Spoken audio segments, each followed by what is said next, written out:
अस्सलाम वालेकुम viewers, welcome back to my YouTube channel Salan health tips. दोस्तों, आज की वीडियो का जो हमारा वजीफ़ा है वो औलाद भी मिलेगी, मिसकैरेज भी नहीं होगा, औलाद इंतहाई खूबसूरत और नेक होगी। सिर्फ ये 3 मिनट का क्लिप आप देख लें, इंशाल्लाह आपकी ज़िंदगी बदल जाएगी। आप याद करेंगे कि वाकई किसी ने वजीफ़ा बताया था। तो सूरत इखलास की 2 तस्बीह आपने पढ़नी है। ये आपकी स्क्रीन पर आपको नज़र आ रही है सूरत इखलास। तो इसका आपने ज़िक्र करना है, विर्द करना है और ज़िक्र अलैहिस्सलाम, हज़रत इब्राहीम अलैहिस्सलाम, हज़रत इस्माईल अलैहिस्सलाम को हदिया करना है आपने। तो जो एक हमारी इस्लामी बहन ने कहा कि भाई आपने ये वजीफ़ा मुझे बताया, तो मुझे 10 साल बाद अल्लाह पाक ने उम्मीद लगाई है, और जो बेऔलाद हज़रात हैं वो इस अमल को लाज़मी करें। तो जिनकी औलाद ना हो वो ये 2 तस्बीह पढ़ कर हदिया करें। अगर किसी को उम्मीद लग जाए तो वह ये गलती हरगिज़ भी ना करे कि वजीफ़ा छोड़ दे। तो जिसको जो है वजीफ़ा रास आ जाए तो वो उसको लाज़मी करें।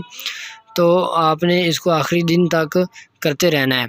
तो दूसरे नंबर पे है ये है कि आपने अपना बायाँ हाथ, जिनके लिए जो मिसकैरेज हो जाता है, वो ये वजीफ़ा करें या काबिज़। इसको करने का तरीका क्या है?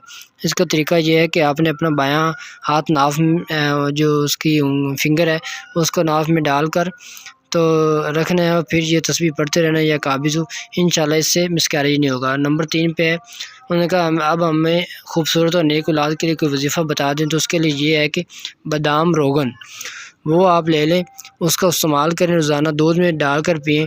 तो इसके 7 कतरे से लेके 21 कतरों तक आपने रोज़ाना दूध में डालकर इसको पीना है। इंशाल्लाह आपको ऑपरेशन भी नहीं होगा और डिलीवरी में आसानी होगी, और इंशाल्लाह अल्लाह पाक नेक और ख़ूबसूरत औलाद से नवाजेगा।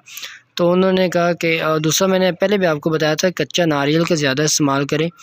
जो औरत हामिला है वो इसका इस्तेमाल करे। इंशाल्लाह जैसे अंदर से नारियल होता है वैसे आपका बच्चा जो है वो डिलीवरी के वक़्त जब आप डिलीवरी से फारिग होंगे, बच्चे इंशाल्लाह सेहतमंद और जैसे नारियल है इस अंदर से वैसे होगा। तो उन्होंने कहा कि हमें नेक के लिए बता दें। अब नेक के लिए ये है कि अगर आप अपने बच्चों को हलाल रिज़्क़ खिलाएँगी और वालिदैन नेक होंगे, माँ-बाप नेक होंगे, तो इंशाल्लाह बच्चा भी नेक पैदा होगा। तो उम्मीद करते हैं आपको हमारी वीडियो अच्छी लगी होगी। हमारी वीडियो को लाइक, सब्सक्राइब ज़रूर करें और शेयर भी करना मत भूलें। Thank you. मिलते हैं।